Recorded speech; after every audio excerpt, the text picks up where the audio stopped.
Hello, I'm Patty Simpson with Simpson Math. Let's solve some basic equations. When you were in elementary school, your teachers gave you problems where you had to fill in the box. Maybe you were learning your fact families and you had to fill in the box for those different facts. So if we look at this problem right here, and you see that you have box minus 2 equals 3, what number would you have to put in there so that this would be true? What number minus 2 equals 3? I bet that you remember that that number would be 5. 5 minus 2 makes that equation true. Well, in algebra, instead of using a box, we're just going to put a variable, a letter instead of that box. But anytime you see the variable, you should really just think to yourself, this is just a box. I'm just asking myself, what number would go in there to make this equation true? So instead of seeing that box there, you might see an X. So maybe our equation looks like this. X minus 2 equals 3. It's still true that X is equal to 5. 5 would be what makes that equation true. Notice also that our equation has to be balanced. Whatever's on one side also has to be equal on the other side. This equation sign is really the part of the balance that helps it to balance there. So here's my equation sign, and these two sides are balanced with one another. Whether you knew it or not when you were in elementary school, what you were doing to help you solve that problem is you were adding 2 to both sides. And again, because it's a balance, whatever I do to one side, I have to do the same thing to the other side. So if I add 2 on this side, I have to add 2 on that side so that it stays balanced and one side doesn't fall down.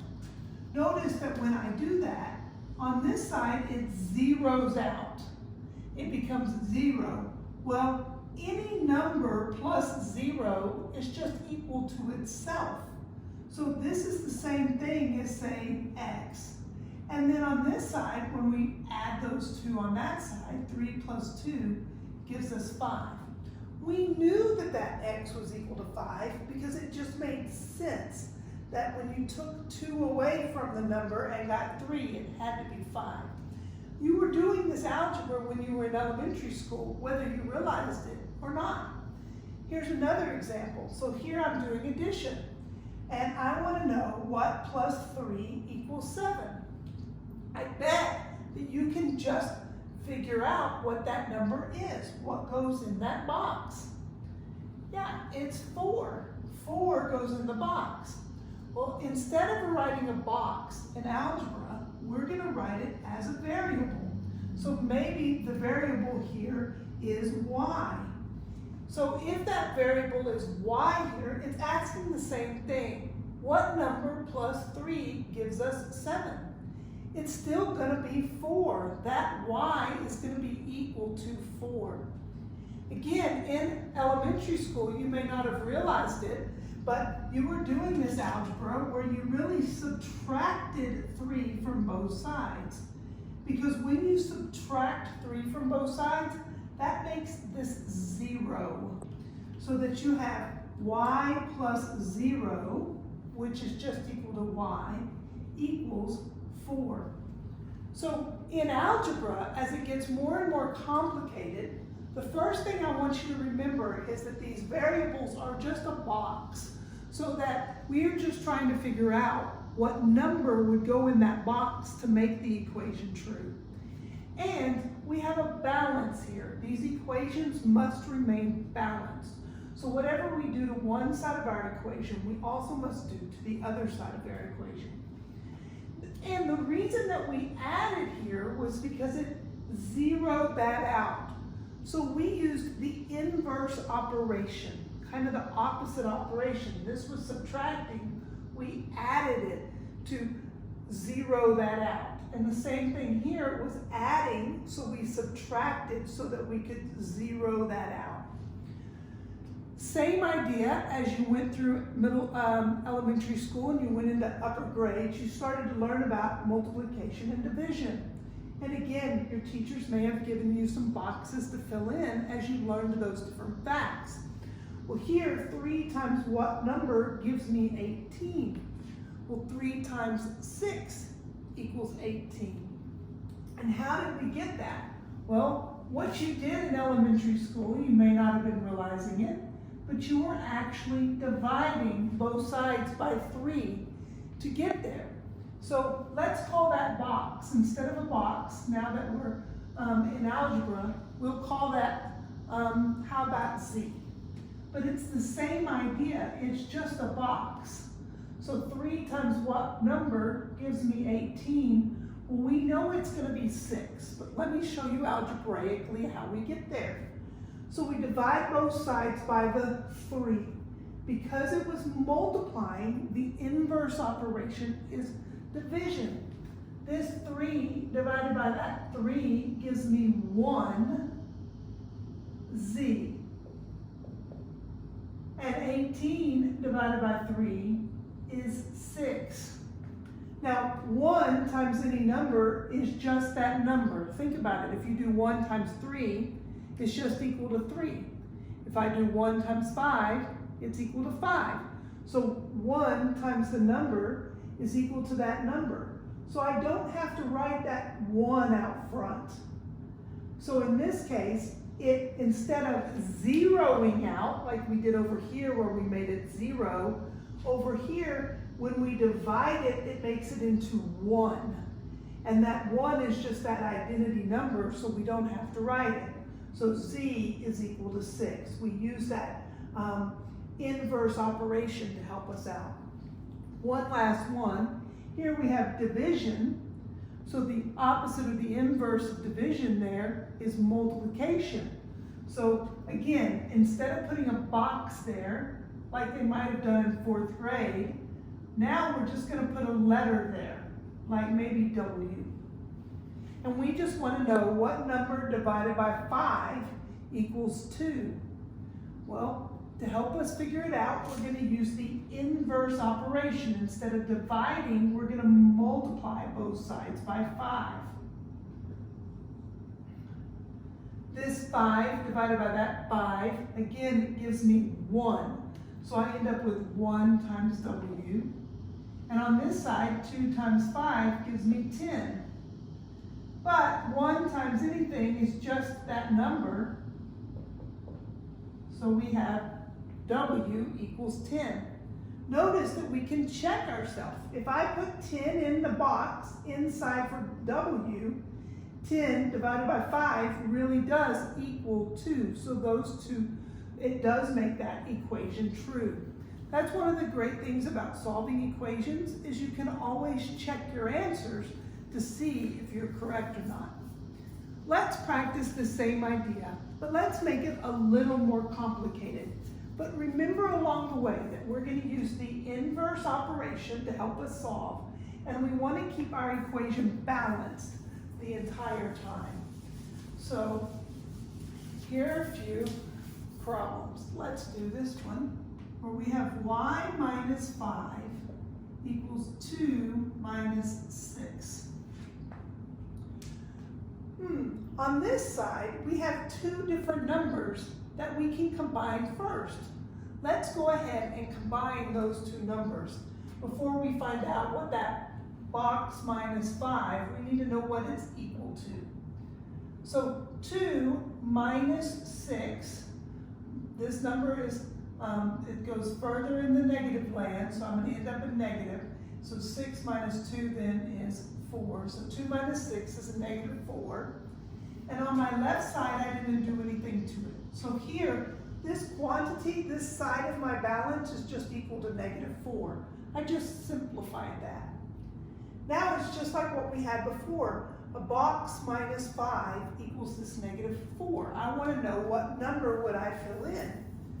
Well, I can add, because I'm subtracting here, I can add 5 both sides of my equation to help me find out what y is equal to. So here, my y, this becomes 0, but y plus 0 is just y. And then 5 minus 4 is 1. So here, y equals 1. Let's see if it makes sense. 1 minus 5 is negative 4. So negative 4 is equal to negative 4. Hey, it did work. So I like how we can check our answers when we're solving equations. Let's do some more. Here we have 3y minus 7y equals 12.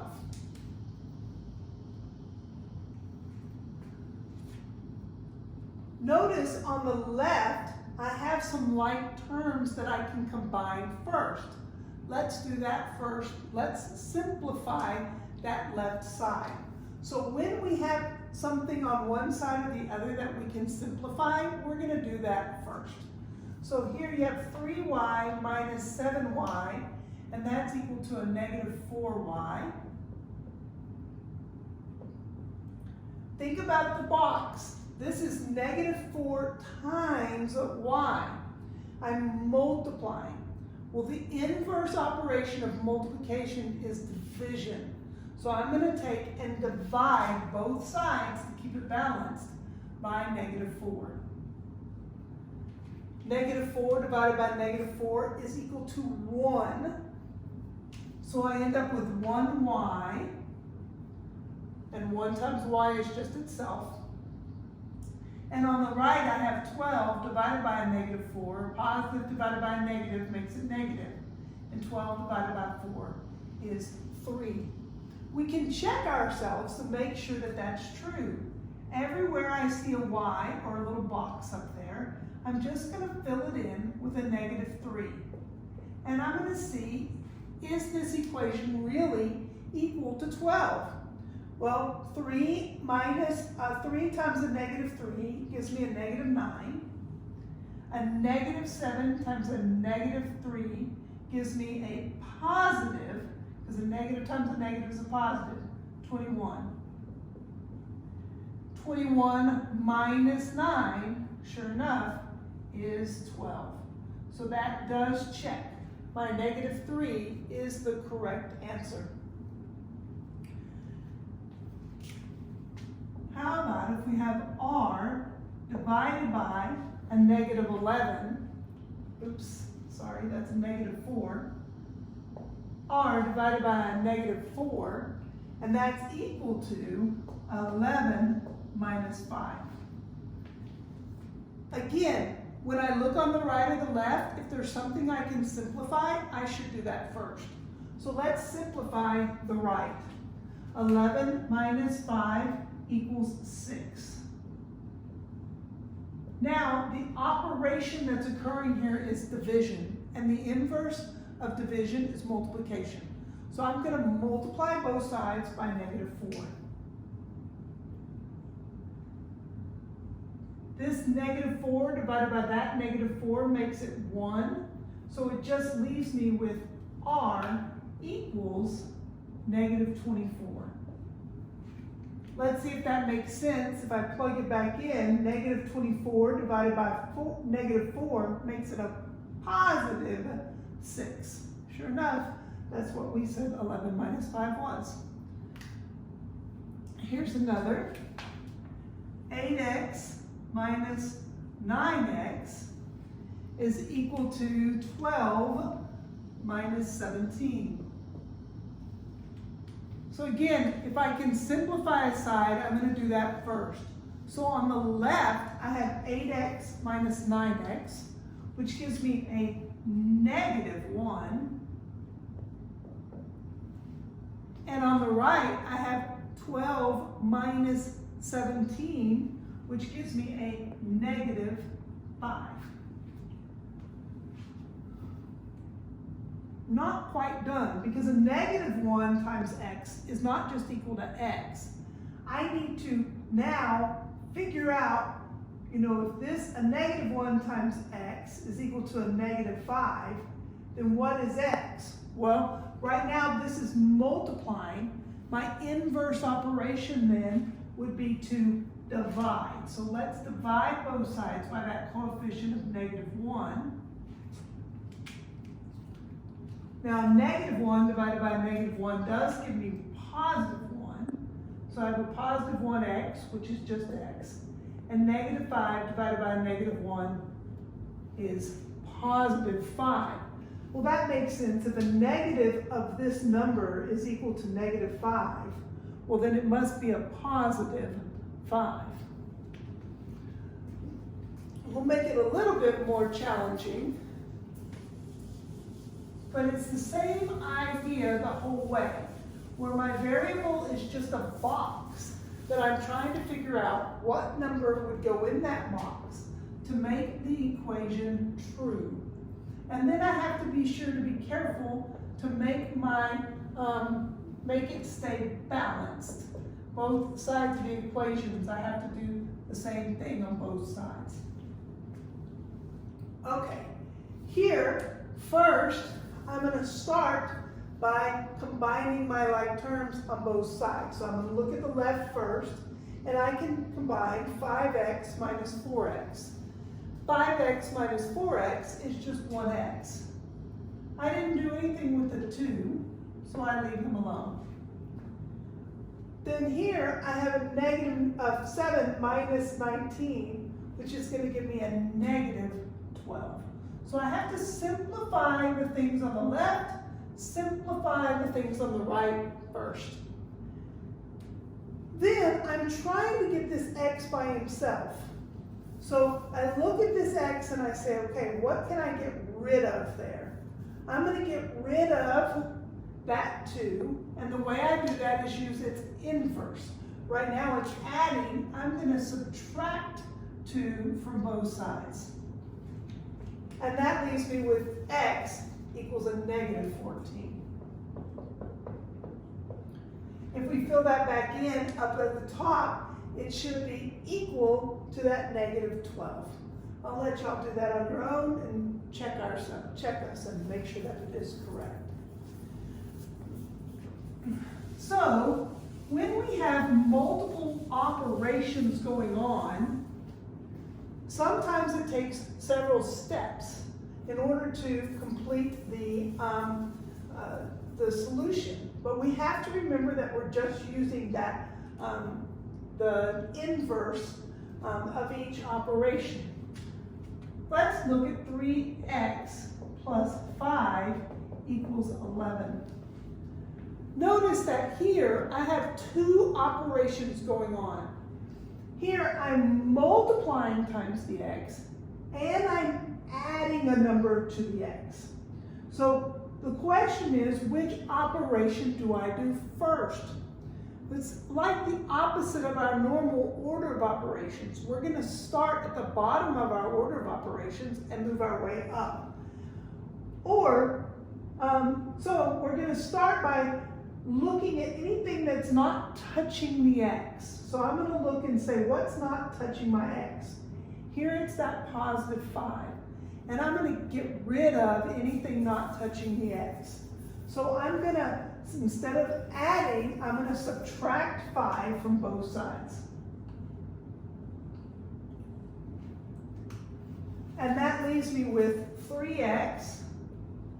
This zeroes out, and 0 plus 3x is just 3x. But on the right, I have 11 minus 5, which gives me 6. Now, I can do the inverse of the multiplication. I just have multiplication left. So anytime you have multiple operations going on, what you want to do is look at the operation that's not touching it, like not a part of it. So going backwards of our order of operations. So here I'm going to, since it's multiplication, I'm going to divide, that's the inverse. And 3 divided by 3 gives me 1. So I have x equals 6 divided by 3 is 2. We'll do a couple of little tricky ones. and then we'll be able to solve some basic equations. Here I have -4 times the quantity of x plus 2 minus 60 on one side of my balance, on one side of my equation, and on the other side of my equation, I have 2 minus 10. So with our order of operations, I want to simplify the left and I want to simplify the right. I'd like to do what's inside this parentheses, but those are not like terms, so I cannot combine them. I can, however, use my distributive property to help me to simplify this. And remember, my distributive property just says that I can multiply that -4 times each of the pieces of that quantity inside. So -4 times x is -4x. -4 times 2 is a -8. And then I still have the minus 60 on the outside. It's not being multiplied by. And then on the right, I can go ahead and simplify that. 2 minus 10 is -8. On the left, I still have something to simplify. I still have like terms here to combine. The -8 and the -60 I can combine to make -68. So we go ahead and combine those, and this -4x is still there. Now, I have two operations happening with the x again. This is multiplying, and this is subtracting. I'm going to look to see what's not touching that x, or go up from your order of operations, and addition and subtraction is what I'm going to take care of first. So I'm going to use the inverse and add my 68 to both sides to help zero that out. So I'm going to add 68 to both sides so that I end up with -4x plus 0, but that's just -4x, is equal to a positive 60. 68 minus 8 is 60. I have the operation of multiplication left, so I'm going to use the inverse and divide both sides by -4. So I'm going to take and divide both sides by -4. -4 divided by -4 is 1. 1 times x is just x. So I'm left with x. Negative into a positive is going to make that negative. 4 goes into 6 one time with 2 left over. 4 goes into 20 5 times. So 4 goes into 60 15 times. -4 goes into 60 -15 times. So x, or my box here, is -15. If I were to fill that in, -15 plus 2 gives me a -13. Multiply that times a -4, and I get a a positive 52. 52 minus 60 is a -8. Oh, those two sides are equal. So I can check myself by just filling that in. We'll do one last one with multiple operations and multiple steps to it, just so that we can practice. Let's do 5 times the quantity of x minus 10 plus 3 times the quantity of x plus 20 on the left, and on the right we have 8 minus 14. First, we want to simplify on both sides. So we want to simplify this and simplify that before we start zeroing out or using the inverse. I can't do what's inside the parentheses because these are not like terms, but I can use my distributive property to simplify. So I'm just going to multiply 5 times x and 5 times -10 to get 5x minus 50. I'm going to do the same thing with the other part, where I do 3 times x and 3 times 20. So I get 3x plus 60. On the right, I need to simplify 8 minus 14, I get negative 6. This left is still a mess. I can combine some like terms to help simplify it. So let's combine our like terms. 5x's plus 3x's make 8x's. And negative 50 plus 60 is a positive 10. 60 minus 50 is 10. And I still have the negative 6 there on the right. I'm now down to two operations where I'm multiplying with my x and I'm adding a number. I want to go up for my order of operations, or I look at the thing not touching the x and I get rid of it. Since it is being added, to zero that out, I'm going to subtract 10 from both sides.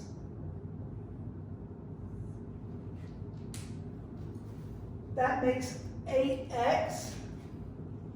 This zeroes out. 10 minus 10 is 0, and 0 plus 8x is just 8x.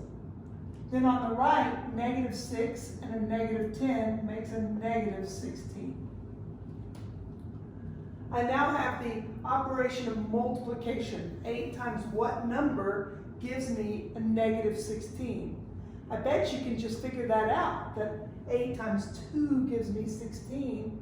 And if I want a negative 16, then I need a negative 2. But we'll do it algebraically. Since it is multiplying, we're going to use the inverse operation and divide both sides by 8. 8 divided by 8 is 1, so I really have 1x sitting there. 1 times x is just x. Negative 16 divided by 8 gives me a negative 2. So in this case, x is equal to negative 2. If I take my negative 2 and fill it in, the two sides would equal one another. So when you are solving equations, just think of the variable as a box. What number needs to go in to make this equation true? And remember that you must stay balanced. Whatever you do to one side of the equation has to happen to the other side of the equation as well. Math Made Simple is some math. Thanks for watching.